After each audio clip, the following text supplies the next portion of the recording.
I used to believe a small decision couldn't rear out a whole life. Then I asked a crying woman one simple question on a Tuesday night, and by the time she answered, my plans, my pride, and my idea of love were already shifting. Quietly, permanently. It wasn't a movie moment. No music, no perfect lighting. Just a curb outside Union Station, cold wind, and a girl trying to hide her face like tears were something she could fold up and store away. I was 24. Days I worked at a logistics company, nights I took classes, telling myself I was building a future instead of just surviving. I kept my life tidy because messy things had a way of sticking, and I'd seen enough chaos dressed up as love to last me. That evening I'd missed my bus. The station plaza was crowded and impatient, everyone moving fast with their eyes down. Near the wall, she sat alone, knees pulled close, shoulders shaking. She wasn't loud. She was crying like she didn't want to inconvenience anyone. People walked past, glanced, kept going. I did too at first. 3 steps past her, phone in hand, excuses forming. Not my business. Could be risky. Then her breath hitched, sharp and raw, and I stopped like someone had tugged a rope tied to my chest. I turned back and kept a respectful distance. "Hey," I said. "Are you hurt?" She shook her head without looking up. One hand covered her mouth, trying to keep the sound in. The other clenched a tote bag so tight her knuckles went pale. Every normal question felt wrong. "What happened? Are you okay?" They sounded like scripts people use before they leave. So I asked the first thing that came to me, simple, plain, almost awkward. "Do you want me to sit here? Or do you want me to call someone for you?" That finally made her look up. Her eyes were red, but sharp, like she'd been crying for a while and was tired of being broken. She studied my face as if she was deciding whether I was safe or just curious. "I don't have anyone to call," she said, and her voice cracked on the last word. The honesty of it landed hard. I sat on the ledge a few feet away, hands where she could see them. The wind pushed dark curls across her cheek. She brushed them aside, embarrassed by her shaking. "I'm sorry," she whispered. "I'm not usually like this." "You don't have to apologize," I said. "You're allowed to have a bad night." For a moment she stared toward the station doors like she expected someone to come out and finish whatever had started. When she flinched, it was small, but I caught it. There was fear under the sadness. "My name's Ryan," I said. She hesitated. "Maya." We sat while the crowd flowed around us. I didn't touch her, didn't reach for her hand. I just stayed.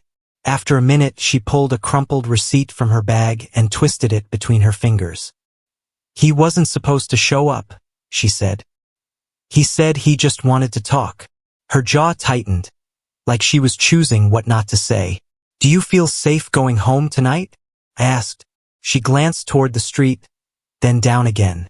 "Not really." My chest tightened. I wasn't a hero. I was just a guy with rent due and a life I liked to keep simple. But I knew what it looked like when someone needed one decent person to not walk away. "We can go somewhere public," I said. "Coffee, diner, somewhere with lights. No pressure. You decide." Her shoulders dropped, like she'd been carrying a weight alone, and someone finally offered a corner of it. "Coffee," she said, barely audible. "Just somewhere I can breathe." And that was the moment everything changed. Not because I saved her, but because she trusted me enough to take the next step beside me. When we stood, she wobbled. I offered my arm, and after a pause, she hooked her fingers around my sleeve. The contact was light, respectful, and still it sent a strange warmth through me. Outside, the first drops of rain began to fall, and we started walking under the station lights, 2 strangers moving in the same direction for the first time. The cafe was still open, the kind of place that stayed awake for people who didn't want to go home yet. Yellow lights spilled onto the sidewalk, warm enough to feel like a promise. Maya hesitated at the door, fingers tightening around my sleeve for a second before she let go, as if reminding herself she was allowed to stand on her own. Inside, it smelled like coffee and baked sugar. We chose a small table near the window, public enough to feel safe, quiet enough to talk without being overheard. She wrapped both hands around her mug even before it arrived, like she needed something solid to hold on to. I ordered for myself and waited, letting the silence stretch without trying to fill it. After a few minutes, her breathing slowed. The shaking in her shoulders faded. "I don't usually cry in public," she said at last, staring into the cup. "I hate needing help." "I don't think needing help is the same as being weak," I replied. "Sometimes it's just human." She looked at me then, really looked as if checking whether I believed my own words. "You didn't ask what happened," she said. "I figured you'd tell me if you wanted to." A corner of her mouth lifted, not quite a smile. "Most people don't wait." She told me pieces, not the whole story. About a relationship that had started intense and ended slow, with apologies that turned into pressure. About a man who still thought he had a say because he once helped her when she was struggling.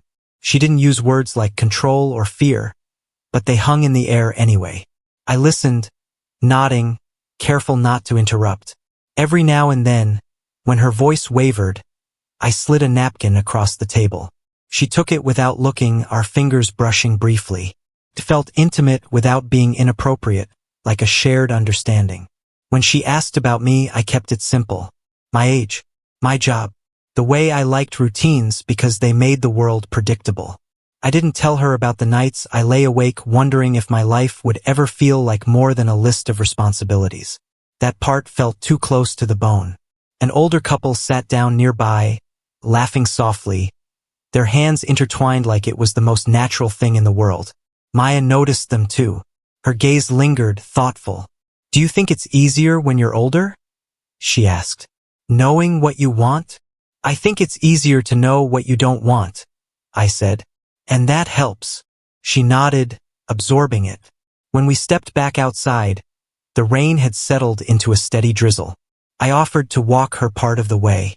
She agreed without hesitation, matching her pace to mine. The streetlights reflected off the wet pavement, turning the night gentle instead of harsh. At one corner, she stopped and hugged herself, suddenly unsure. "My place is that way," she said. "I'm okay now. Text me when you're home," I said before I could stop myself. Then I added, softer, "Only if you want to." She smiled then, a real one, tired but genuine. "I want to." She leaned in, not for a kiss, but for a hug, brief, careful, honest. I wrapped my arms around her and felt her relax, just a little. When she pulled away, she scribbled her number on my phone with steady fingers. Walking home alone, I realized something had shifted. I hadn't rescued anyone. I just stayed. And somehow, staying had opened a door I didn't know I'd been waiting to walk through. The next few days settled into something that felt careful, almost fragile. Maya texted when she got home that night. Just 2 words, "I'm safe," and I read them more times than I wanted to admit. We didn't rush into anything. No dramatic confessions, no late-night calls that promised more than either of us could carry. Instead, we met in small, ordinary ways that slowly stitched trust together. Coffee turned into walks. Walks turned into shared meals eaten on park benches, watching the city move without us. She laughed more easily now, but there was still a guarded edge, like she was testing whether happiness would punish her for showing up. I didn't push. I knew too well how quickly good intentions could feel like pressure. One afternoon, while we were sitting by the river, she leaned her head against my shoulder without asking. The touch was light, almost accidental. I stayed still, letting her decide how long it would last. When she finally pulled away, her cheeks were flushed, embarrassed. "Sorry," she said. "You don't have to be," I replied. "I'm right here." That became something between us, right here. Not promises, presence. I started to notice how often her phone made her tense. How she would read a message, then set the screen face down, jaw tight. One evening, as we stood outside her apartment building, she sighed and finally said his name out loud. "Ethan." She told me more then, about how he'd helped her when she was younger, when money was tight and confidence even tighter. How help slowly turned into expectation. How walking away felt like betrayal, even when staying felt like losing herself. I listened, anger simmering but controlled. This wasn't my fight to claim. "You don't owe anyone your freedom," I said quietly. She looked at me with something close to fear. What if I don't know how to take it? That night, I kissed her for the first time. It wasn't sudden or forceful. It came after a long pause, after she searched my face like she was checking for traps. The kiss was gentle, almost unsure, but when she leaned in, I felt the weight of her choice. She rested her forehead against mine afterward, eyes closed, breathing steadying. I don't want to rush, she whispered. We won't, I promised. But life doesn't wait for perfect timing. 2 days later, she canceled plans. Her message was short, apologetic. The next time we met, there was distance in her smile. I asked if she was okay. She said yes too quickly. The tension sat between us, unspoken. I made the mistake of letting my fear talk first. If he's still this involved, I said, trying to sound calm, maybe you should figure out what you want. Her expression hardened. I am figuring it out, she said. I just didn't know I had to report every step. The words landed wrong. I saw it immediately. She stood, hugging her jacket close, and left before I could fix it. That night, sleep wouldn't come. I replayed the moment over and over, wishing I'd chosen patience over pride. The next morning, her seat on the bus was empty. The next day, too. Messages went unanswered. The quiet stretched, heavy and familiar. I told myself I'd crossed a line I didn't have the right to cross. That caring didn't give me ownership. A week passed, then another. The city went on, indifferent, and in the space where Maya's warmth had been, I learned how absence could ache without making a sound. The silence after she disappeared felt heavier than the arguments that came before it. There was no dramatic ending, no final message to explain where I stood. Just unanswered texts and days that slipped back into routine like nothing had ever interrupted them. I went to work, sat in meetings, nodded at jokes I didn't hear. At night, I replayed my last words to her, realizing how easily concern could sound like control when fear was already present. I didn't blame her. That was the hardest part. I understood why someone who'd been cornered before would run at the first hint of pressure, even if it wasn't meant that way. Understanding didn't make the loss lighter. It just made it quieter. One evening, after staying late to finish paperwork I'd been staring at without reading, I ran into Carl from security in the lobby. He was in his early 60s, calm in the way people get when they've seen most endings already. We rode the elevator down together in tired silence. As the doors opened, he glanced at me.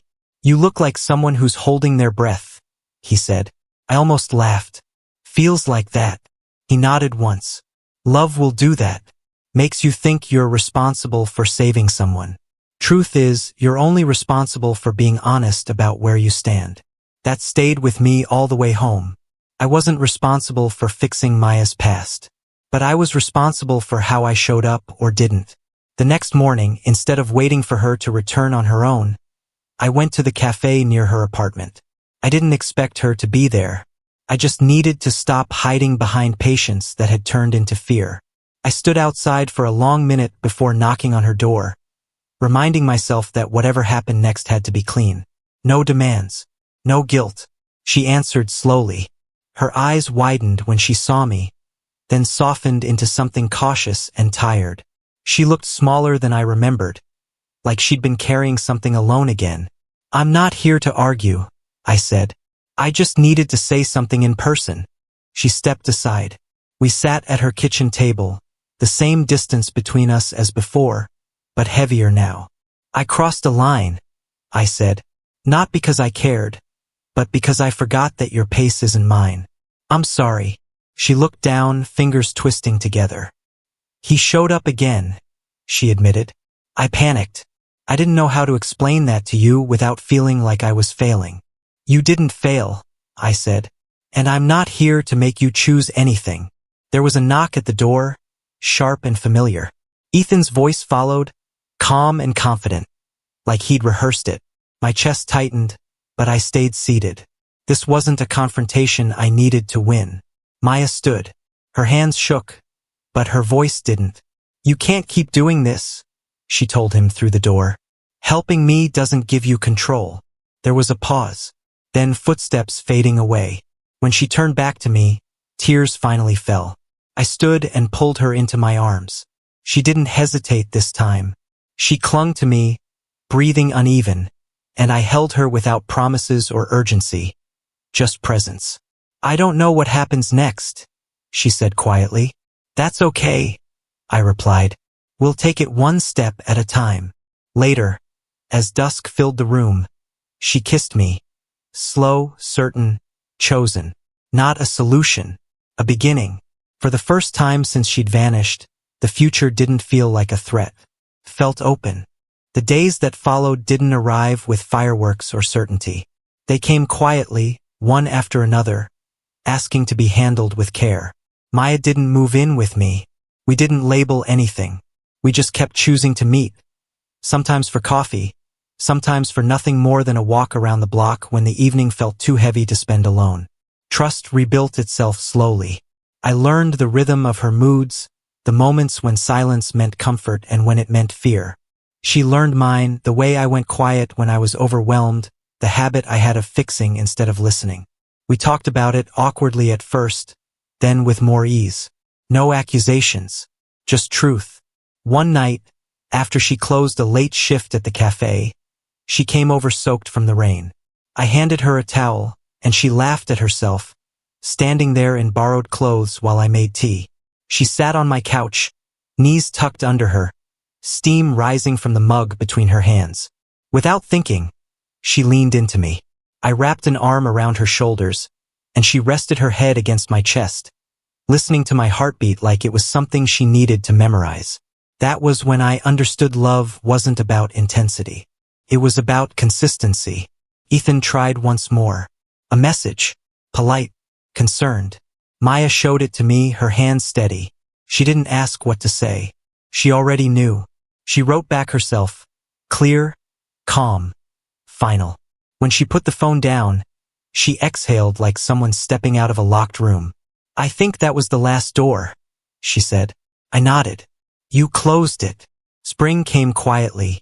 We spent Saturdays at the farmer's market, Sundays doing laundry side by side. Once, she fell asleep during a movie with her head on my shoulder. Her fingers curled into my shirt. I didn't move for an hour. It felt important not to disturb the peace she'd fought for. On the anniversary of the night we met, we walked past Union Station again. The plaza looked the same, crowded, impatient, loud. We stopped near the wall where she'd been sitting a year earlier. She squeezed my hand. You didn't ask what happened, she said softly. You gave me a choice. I thought about that simple question, how close I'd been to walking away. How many lives hinge on moments no one sees? You were brave enough to answer, I said. She kissed me then, unhurried, certain, public in the most ordinary way. People passed us without looking. The world kept moving. And somehow that felt right. I don't believe love fixes everything. It doesn't erase fear or rewrite the past. What it does is show up. It sits beside you on cold nights. It listens. It waits. It asks a simple question and means it. That night, as we walked home under soft streetlights, Maya slipped her hand into mine. Not because she needed saving, because she chose to stay. And that choice, quiet, mutual, real, changed everything.